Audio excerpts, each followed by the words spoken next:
Good morning students. Class 8 Hindi medium subject science lesson 2 सूक्ष्म जीव। यहाँ आपको कुछ स्मरणीय बिंदु दिए गए हैं, याद रखने योग्य बातें। ये आपको सबको पढ़ना है और समझना है। आगे देखिए लेसन। प्रश्न नंबर 1 है, सही विकल्प पर सही का चिन्ह लगाइए। पहला क, क्लोरोमाइसेटिन, स्ट्रेप्टोमाइसिन और आरोमाइसिन जैसी एंटीबायोटिक दवाएं प्राप्त की जाती है। सही उत्तर होगा आपका दूसरा, बैक्टीरिया से। ख है, सीटर्स कैकर जो पौधे की बीमारी है उसके कारण होता है। सही उत्तर है आपका बैक्टीरिया। ग दिया है, खमीर के उत्पादन में उपयोग किया जाता है। सही उत्तर है आपका अल्कोहल और वाइन। घ है, नाइट्रोजेनस उत्पादन के लिए मुख्य स्रोत है। सही उत्तर है आपका अमोनिया। ड देखिए, पौधों और जानवरों के मृत शरीर पर क्रिया करते हैं। सही उत्तर है आपका बैक्टीरिया। दूसरा दिया है, रिक्त स्थानों की पूर्ति कीजिए। क, सूक्ष्मजीवों को देखने के लिए हमें माइक्रोस्कोप नामक एक विशेष यंत्र की आवश्यकता होती है। रिक्त स्थान में आएगा माइक्रोस्कोप। ख दिया है, आमतौर पर उन्हें एक कोशिकीय जीव कहा जाता है। रिक्त स्थान में आएगा कोशिकीय। ग दिया है, खमीर ब्रेड, पेस्ट्री और केक बनाने के लिए प्रयोग किया जाता है। रिक्त स्थान में आएगा खमीर। घ दिया है, पेनिसिलिन कवक से प्राप्त किया जाता है। Penicillin notatum. रिक्त स्थान में आएगा पेनिसिलिन नोटेटम। ण, कुछ बैक्टीरिया और नीले हरे शैवाल वातावरण से नाइट्रोजन को ठीक करने में सक्षम है। रिक्त स्थान में आएगा नाइट्रोजन। च दिया है, सामान्य सर्दी, रेबीज, चिकनपॉक्स और पोलियो जैसे रोग वायरस के कारण होते हैं। रिक्त स्थान में आएगा वायरस। तीसरा देखिए, सही के सामने सही तथा गलत के सामने गलत का चिन्ह लगाइए। पहला क, सूक्ष्मजीव लगभग सभी प्रकार के वातावरण में जीवित रह सकते हैं। सही। ख, सूक्ष्मजीव मानव जीवन में एक महत्वपूर्ण भूमिका निभाते हैं। सही। ग, चीनी में शराब के रूपांतरण की प्रक्रिया को पाश्चराइजेशन के रूप में जाना जाता है। गलत। घ, खमीर विटामिन डी की तैयारी में प्रयोग किया जाता है। गलत। न, सामान्य ठंड वायरस के कारण होता है। सही। च, कॉलेरा, तपेदिक और टाइफाइड जैसे रोग प्रोटोजोन के कारण होते हैं। गलत। दस्त और गैस्ट्रोएंटेरिटिस आंतों के विकार है। सही।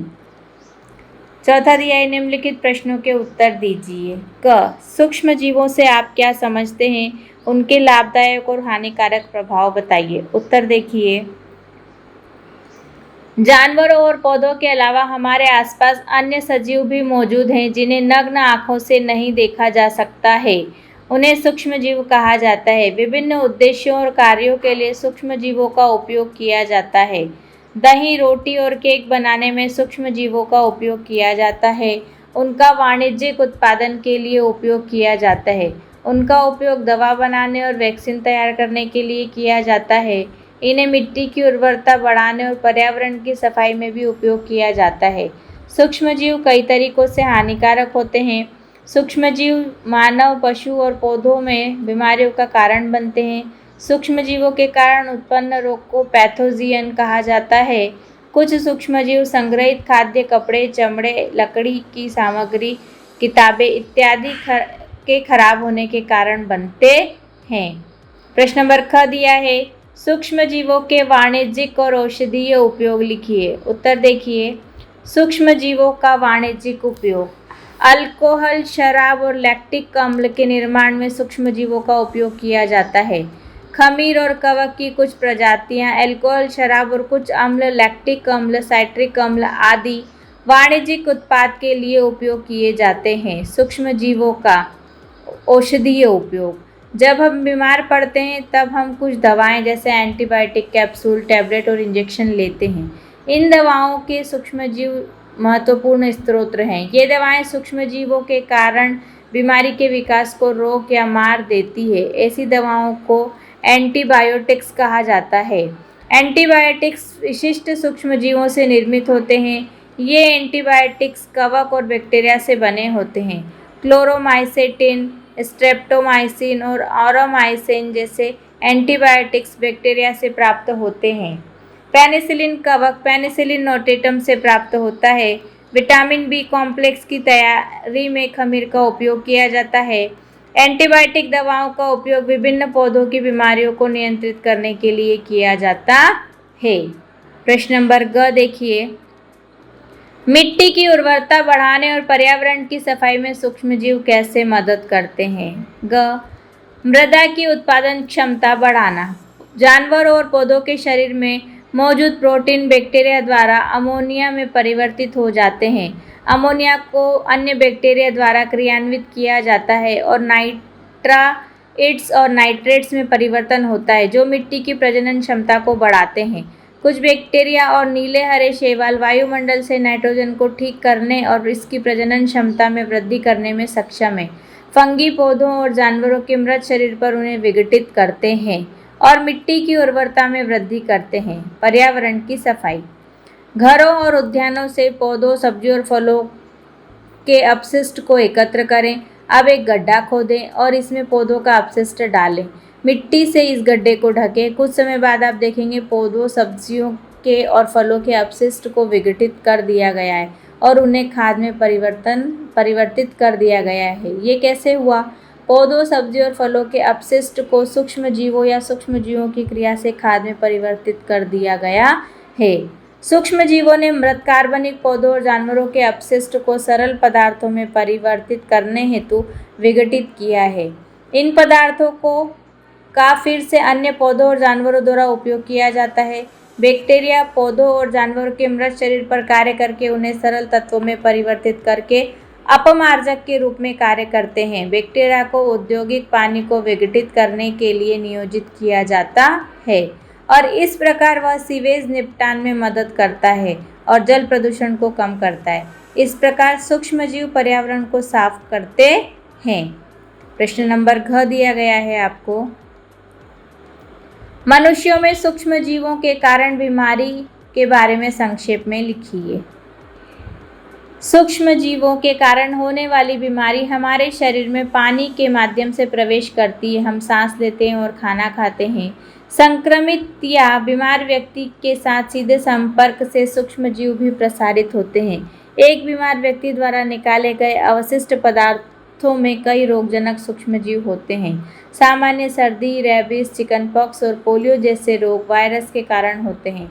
आप अक्सर देखते हैं कि जब एक व्यक्ति छींकता है तो एक और स्वस्थ व्यक्ति भी सामान्य सर्दी से प्रभावित होता है। इसका कारण है कि जब एक संक्रमित व्यक्ति छींकता है तो हवा में हजारों वायरस ले जाने वाली नमी की बूंदें फैलती हैं। सांस लेने के दौरान इन वायरसों को स्वस्थ व्यक्ति के शरीर में प्रवेश हो जाता है। इस प्रकार छींकते समय हमें नाक और मुंह पर रुमाल रखना चाहिए। प्रश्न नंबर अगला दिया है आपको न, खाद्य विषाक्तता क्या है? खाद्य संरक्षण के कुछ तरीकों को लिखिए। उत्तर देखिए,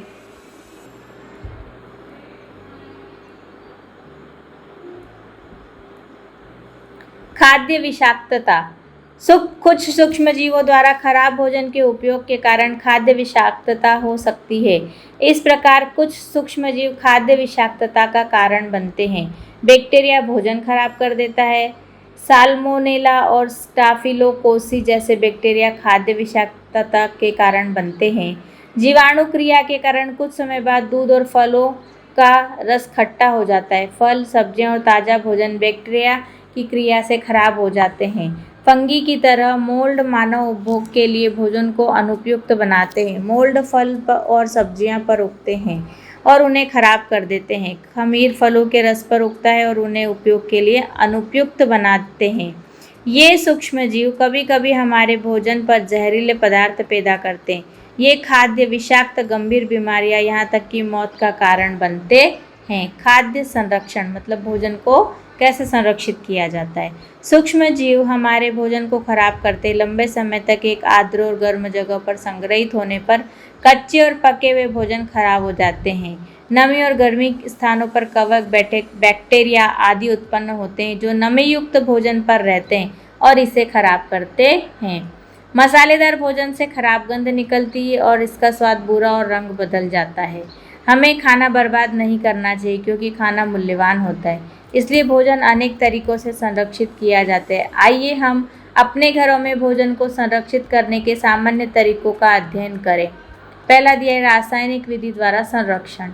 खाद्य, तेल और लवण सामान्य रसायन होते हैं जो सूक्ष्म जीवों के विकास को रोकने के लिए उपयोग किए जाते हैं। अचार में नमक या अम्ल संरक्षक अपने खराब होने से बचाव के लिए डाले जाते हैं। सोडियम बिसल्फाइड और सोडियम बेंजोएट भी सामान्य संरक्षक होते हैं जिनका प्रयोग जैम में माइक्रोबायस के हमले को रोकने के लिए किया जाता है। दूसरा है सामान्य नमक द्वारा संरक्षण। लंबे समय तक मछली और मांस को बचाने के लिए सामान्य नमक का उपयोग किया जाता है। बैक्टीरिया के विकास को रोकने के लिए मछली और मांस नमक से ढके जाते हैं। नमक का उपयोग अचार, इमली, आंवला इत्यादि को संरक्षित रखने के लिए भी किया जाता है। चीनी द्वारा संरक्षण। चीनी का उपयोग जैम, स्क्वैश और जेली को बचाने के लिए किया जाता है क्योंकि चीनी नमी की मात्रा को कम कर देती है। इस प्रकार चीनी बैक्टीरिया के विकास को रोकती है। तेल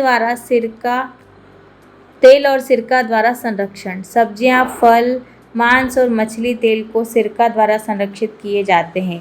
सिरके द्वारा अचार का संरक्षण भी किया जाता है। आगे देखिए प्रश्न नंबर 4। सूक्ष्मजीव कहाँ रहते हैं? उत्तर है सूक्ष्मजीव हवा, पानी, मिट्टी, गर्म ऋतु, बर्फ की चोटियों, दलदली स्थान, रेगिस्तान आदि में पाए जाते हैं। यहाँ आपका साइंस का विज्ञान का पाठ 2 समाप्त होता है। अब आप लोग इसे अपनी फेयर कॉपी में लिखेंगे और याद करेंगे। धन्यवाद।